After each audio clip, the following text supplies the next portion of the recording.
last few weeks, I reread the book called The Slight Edge by Jeff Olson. I originally read this book, I think it was 2020, and with the life transitions that are happening in my personal life right now, I just felt like I really needed to read it again. And I am so glad that I did, because it is exactly the kick in the pants that I need to make the hard decisions and do the hard things that I need to do in this season right now. And this time through, I took notes. But before I jump into my notes, I want to just give a quick overview of the main concept of the book and why I personally find it so helpful. The title of the book is also the name of the principle that he wants us to apply to our lives, the slight edge. If I had to explain what the slight edge is in just a sentence or two, I would say that the slight edge is daily disciplines compounded over time. Those small things that are really easy to do but also really easy not to do, that'll give you a slight edge over everyone else who might put in a lot more effort for a short period of time but then kind of falls off the wagon. The point is little things done every single day, which can sound daunting. But like I said, it's things that are little things that are easy to do and easy not to do. So really, the only thing between you and the slight edge is having that discipline to do that thing every day. So I wrote down a couple of concepts from each of the chapters. The same activities that take us from failure to survival would take us from survival to success if we would just keep doing them. In chapter 1, he talked a lot about this continuum of failure to survival to success. And a lot of people will do the hard work to get from failure to survival, but then they'll stop working as hard because they feel like they're doing okay now, and they will eventually fall back down to failure.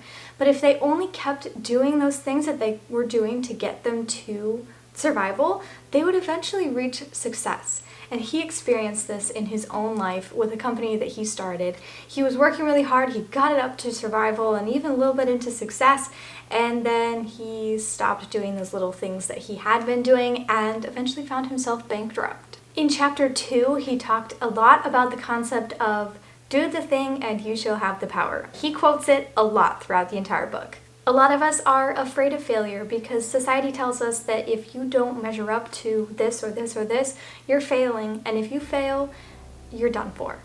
But really, a master of anything has failed so many times to get there. We should not be afraid of failure. I think there was a quote in there that said, our rate of success is also measured by our rate of failure. Have to be willing to fail more times in order to reach that success.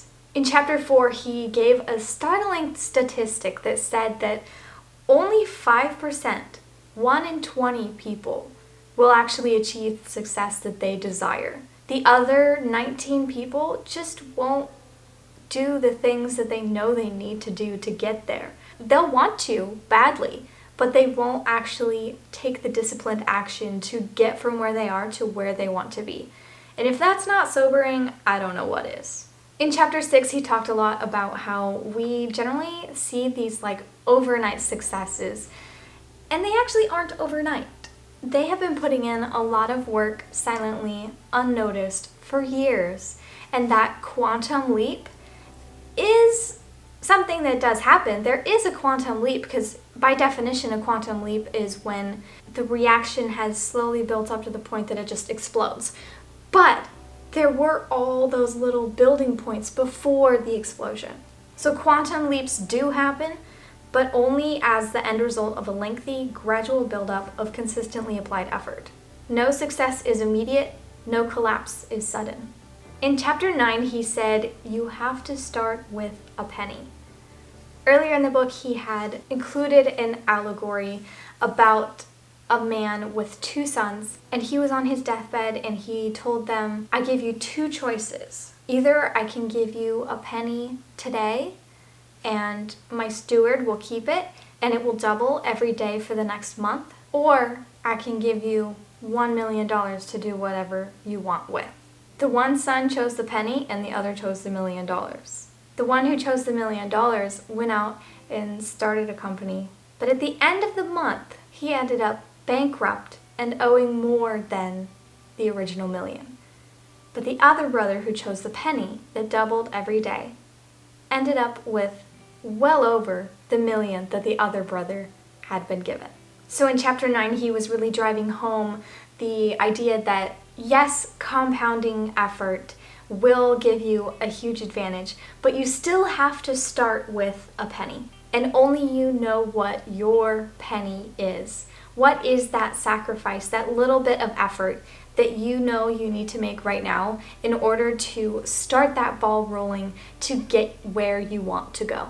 In chapter 10, he talked about how everything is in motion, either upwards on the success curve or downwards on the failure curve. There's no such thing as being stagnant and staying right where you are. He talked about how even spaceships have to constantly be adjusting course, and of the hundreds of thousands of miles that they travel, they're only on course for like 10% of the time. I don't remember what the exact figure was, but it was a pretty small percentage of the time. In chapter 12, he talked about how 99% of what we do every day is just on autopilot. It's our routine. It's what we do day in and day out. But you can train your autopilot. And I think that's the biggest kick in the pants that I get from this book, is that I just have to take control of my own life. I have to take responsibility for where I am and realize that I'm the only person that got me there. And if I don't like where I am right now, I'm the only person to blame. It is so easy to just kind of float through life and go through with our daily routine and not really chase after the things that we want. We like to talk about the ideas, we like to think through all our dreams and maybe even plan them out, but it's really hard for us to actually take the action to make them reality.